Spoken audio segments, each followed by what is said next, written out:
Welcome to Vocal Tips in 10 with me, voice professional and your host, Amber Mogg Cathy. The show where every week you'll get actionable tips in vocal technique, artistry, health, and more, all in 10 minutes or less. Your best voice is just a tip away, so let's go. Hello, friends. Welcome to Vocal Tips in 10. Thank you for being here. Today's episode is all about vocal fry and about how vocal fry is not inherently bad for you. Insert gasps and pearl clutching now, if you think otherwise. I did a video on social media last week. I posted it. Instagram's kind of my main platform. When I post it on Instagram, it kind of co-posts it over on Facebook. It's also on TikTok and YouTube Shorts. I'll link all those things below if you want to check it out. All I did was share a few different exercises and a few different ways that you can work on getting better, more effective vocal fold closure, vocal cord closure. And one of those is vocal fry. And people on Facebook specifically just flipped a lid. I mean, I got responses like, you should be doing something else. You should be ashamed of yourself. You're killing voices. Vocal fry is horrible. And it's just not. I also want to specify, if you happen to be listening to this for the first time, I do not train people in classical singing. I do not recommend vocal fry as a stylistic tool in classical singing. That does not work, right?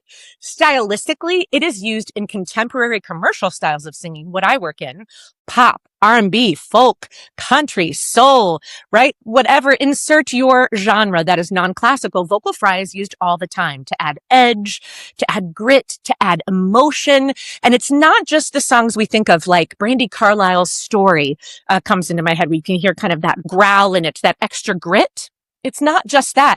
You'll be hard pressed to find an Adele song where she doesn't use a little vocal fry to make it more emotional. The difference is if she sings, I need you with no fry, and now hear it with just a little fry. I'm going to do onset and offset. That means start of the phrase and into the phrase. I need you. It just sounds more emotional, right? It makes us think, oh, this woman is hurting. So it works great stylistically in contemporary commercial styles. It's also used with great frequency for better technical function of the vocal folds. It's used rehabilitatively. It's used in speech therapy for speakers and singers. And I want to talk about all of that. So let me first say where vocal fry is not great, because too much of anything is not great, right? I always tell people, I drink a ton of water. Can you drink too much? You'd be hard pressed, but yes, you can.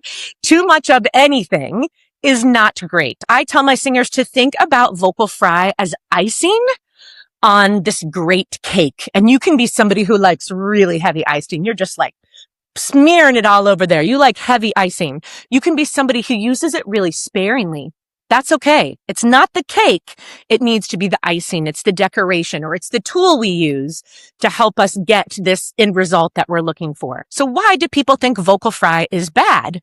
Well, vocal fry is not resonant. There is no resonant buzz. So what does that mean? It's not a sound that carries. It's our lowest register. The vocal folds are connecting so lightly, so gently, which is why it's such a great rehab, therapy, technical tool, and I'll talk about that here in a second, but it doesn't have any ring or ping. Resonance is what makes the sound carry to our ears. So somebody that speaks in vocal fry all the time, it's not the vocal fry itself that's the problem. It's that people can't really hear you. This sound doesn't carry very well, right? So they end up really having to push volume, push effort. And if they're pushing all the time, way overworking, they can end up having a vocal issue. Same thing with singing. If you use it all the time, it is not a resonant sound. It's not a sound that's going to carry well to your listeners. So people end up pushing. So vocal fry used all the time, not the greatest idea. The vocal fry itself is not the issue. It's the having to compensate for the fact that vocal fry is a sound that doesn't carry.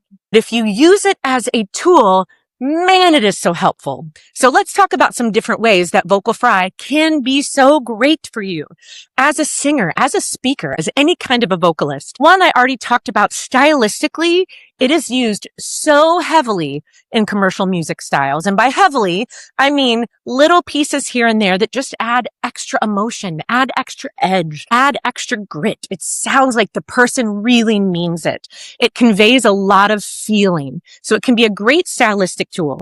If we want to talk about how it's beneficial technically, rehabilitatively, it can do a number of things as well. A big thing is it helps your vocal folds connect gently without extra pressure. So if you are a singer or a speaker that has a tendency to really kind of punch when you're talking or singing, a lot of that kind of squeezing sound, vocal fry could be a fantastic tool for you. Now, always, if you're having a recurring vocal issue, if you're having atypical voice symptoms, go see a professional. Go to a coach that knows what they're talking about. Go to a vocal rehabilitation specialist, a speech language pathologist. If you're really having recurring issues, they will then hopefully send you to a laryngologist, a voice specializing ENT.